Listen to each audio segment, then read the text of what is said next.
Hello दोस्तों, नमस्कार। कैसे हैं आप सब? आई होप कि आप सब अच्छे होंगे, खूब बढ़िया से मन लगाकर पढ़ाई भी कर रहे होंगे।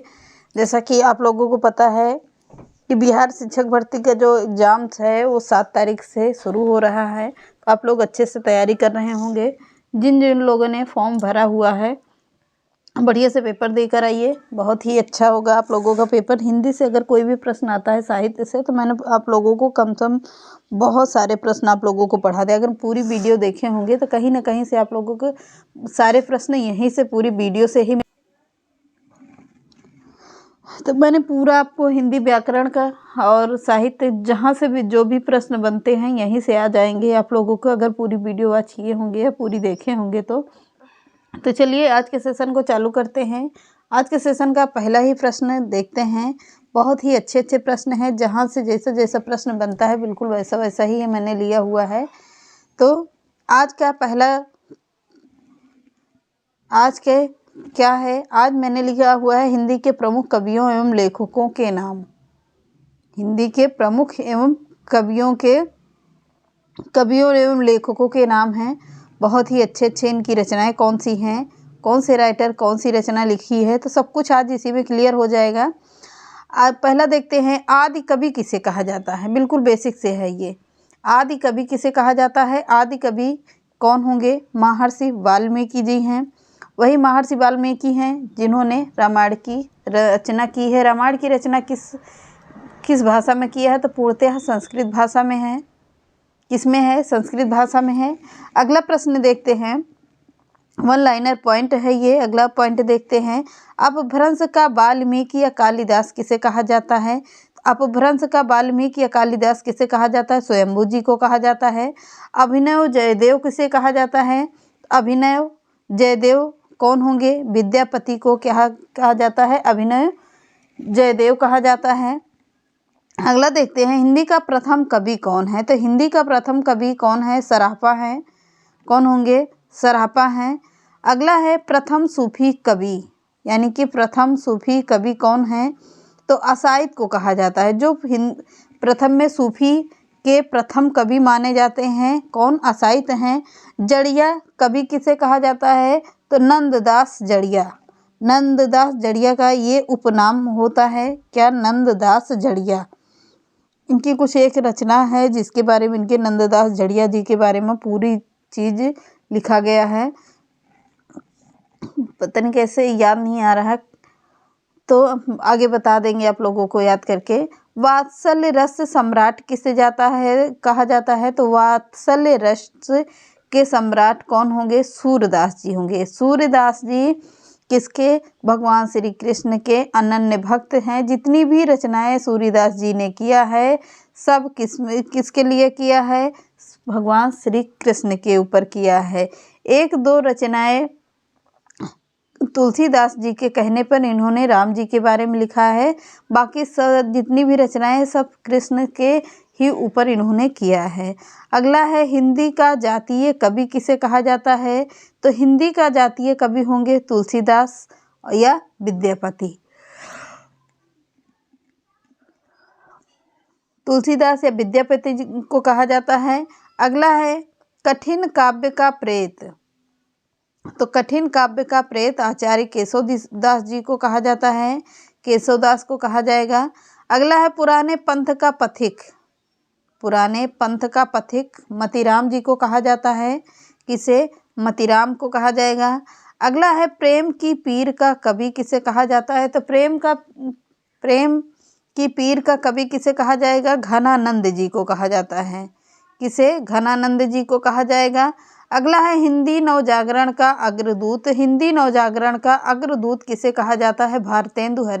भारतेंदु जी को कहा जाता है। भारतेंदु जी को कहा जाएगा। अगला, हिंदी साहित्य में आधुनिकता के जन्मदाता कौन है? तो हिंदी साहित्य में आधुनिकता के जन्मदाता हैं भारतेंदु जी। क्लियर हुआ? आगे बढ़ते हैं, नियम नारायण शर्मा। तो नियम नारायण शर्मा द्विवेदी ये कहाँ के निवासी थे? तो ये मध्य प्रदेश के निवासी थे। बहुत ही इम्पोर्टेंट हैं। अगला है, कल्लू अल्हाइत द्विवेदी ये कहाँ के निवासी थे? तो ये भी एमपी के निवासी थे, यानी मध्य प्रदेश के निवासी थे। अगला देखते हैं कवि सम्राट किसे कहा जाता है। तो कवि सम्राट कहा जाता है अयोध्या सिंह उपाध्याय को कहा जाता है। किसे? अयोध्या सिंह उपाध्याय को कहा जाएगा। अगला है हिंदी राष्ट्रीय कवि कौन होंगे। तो राष्ट्रीय कवि हैं मैथिली शरण गुप्त। जो राष्ट्रीय कवि हैं मैथिली शरण गुप्त जी को कहा जाता है। अगला देखते हैं आधुनिक कविता के सुमेरु। आधुनिक कविता के सुमेरु कौन होंगे? जयशंकर प्रसाद। जयशंकर प्रसाद की रचना कौन सी है? कामायनी बहुत ही फेमस रचना है। अगला है कठिन गद्य का प्रेत किसे कहा जाता है। तो कठिन गद्य का प्रेत अज्ञेय जी को कहा जाता है। हीरानंद वात्स्यायन अज्ञेय जी को कहा जाता है क्या? कठिन काव्य का प्रेत। अगला है कवियों का कवि किसे कहा जाता है। तो कवियों का कवि किसे कहा जाता है? शमशेर बहादुर जी को कहा जाता है कवियों का कवि। अगला देखते हैं कवियों का कवि शमशेर बहादुर होंगे।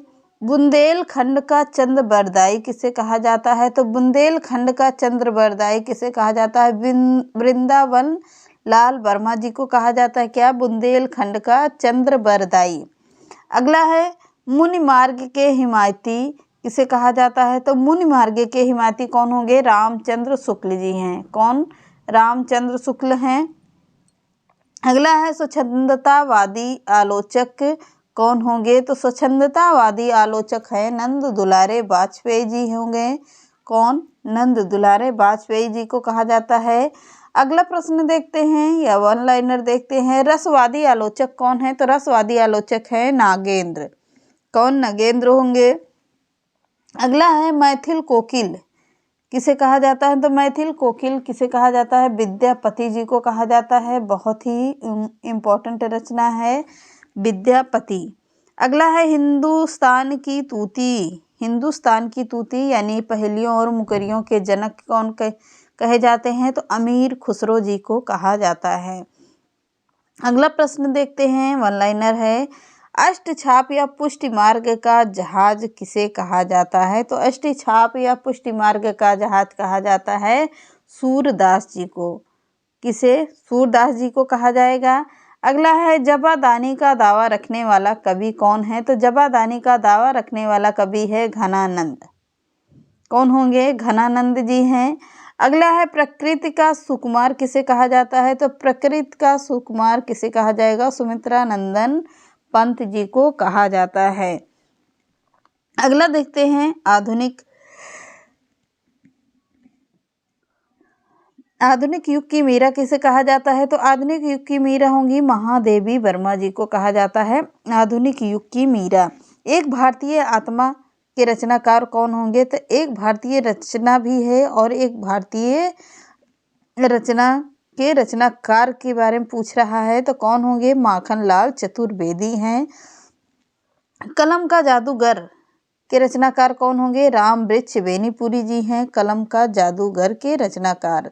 अगला है कलम का सिपाही कलम का मजदूर। ये दोनों रचनाएं किसकी हैं। तो यह है प्रेमचंद की रचना। किसकी? प्रेमचंद्र की रचना है।